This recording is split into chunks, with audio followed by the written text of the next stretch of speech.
Muy bienvenidos a un nuevo vídeo.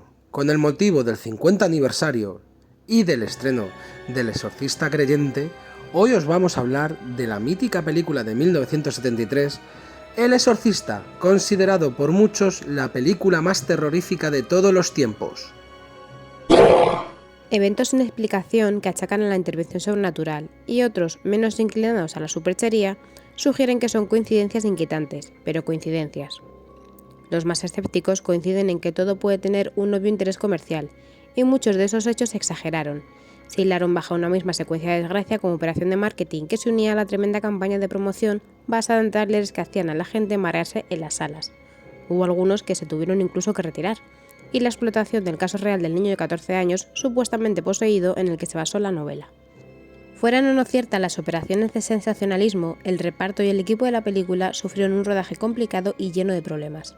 Y algunas de las desgracias acompañarían a los que estuvieron implicados en la producción incluso después de que se completara el rodaje. La fecha del rodaje tuvo que retrasarse debido a un incendio que destrozó los decorados de la que iba a ser la casa de los McNeil. El director culpaba a algún animal alado, probablemente una paloma, que se hubiera abierto camino entre las cajas de los circuitos que provocaron el fuego. El detalle que da escalofríos es que todo el lugar quedara inservible excepto la habitación de Regan, que permaneció impoluta entre las llamas.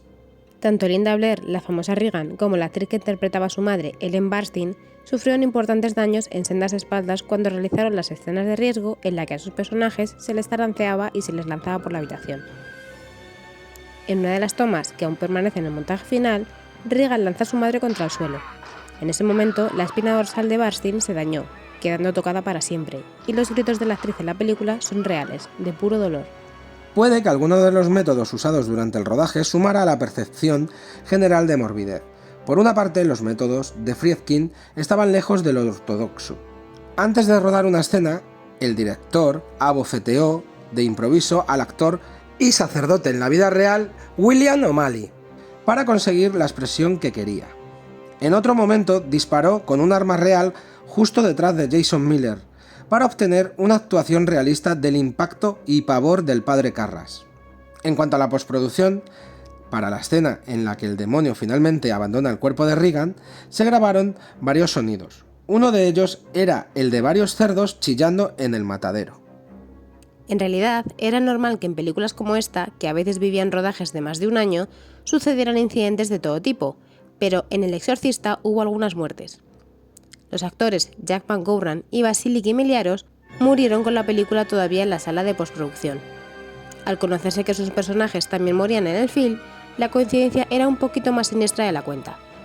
Otros 7 miembros del equipo murieron antes de que la película se estrenara, algunos por causas no muy claras, otros como un celador acribillado a balazos. Pero aquellas muertes no fueron las únicas víctimas que se asociaron a la maldición, claro. También caerían el abuelo de Linda Blair y el hermano de Max von Sydow, que además falleció el primer día de rodaje. Y aunque se libró, el hijo de Jason Miller estuvo a punto de morir por el golpe de una moto. Para acabar con las desgracias asociadas a familiares, en 1987, la actriz Mercedes McCambridge, que hizo la voz del demonio Pazuzu, vivió una nueva tragedia cuando su hijo asesinó a su esposa y a sus hijos antes de suicidarse. Las referencias y coincidencias satánicas también aparecen por doquier.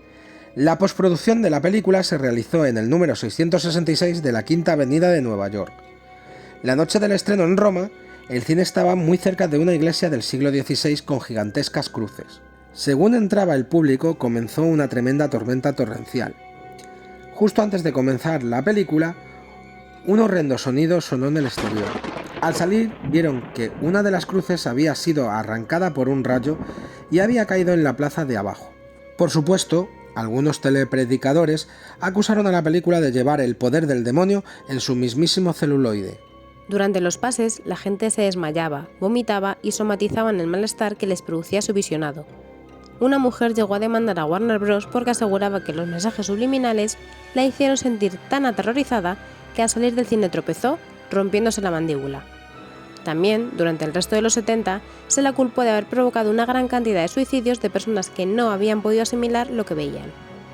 Una noticia que revivió la película de William Friedkin fue la detención por parte de la policía de Paul Batterson, quien había participado en el largometraje como un extra en una de las escenas más impactantes.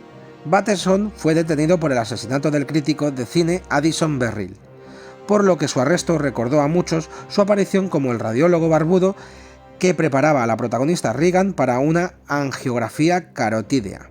Dicen que la mayoría de los asesinos en serie vivieron infancias más que difíciles traumáticas. Bateson tuvo una infancia oprimida por su padre, quien lo maltrató físicamente en varias ocasiones. De acuerdo con Bateson, su padre le obligaba a escuchar la ópera en la radio en las matinés del sábado en el cine local, además de inculcarle el vicio del alcohol.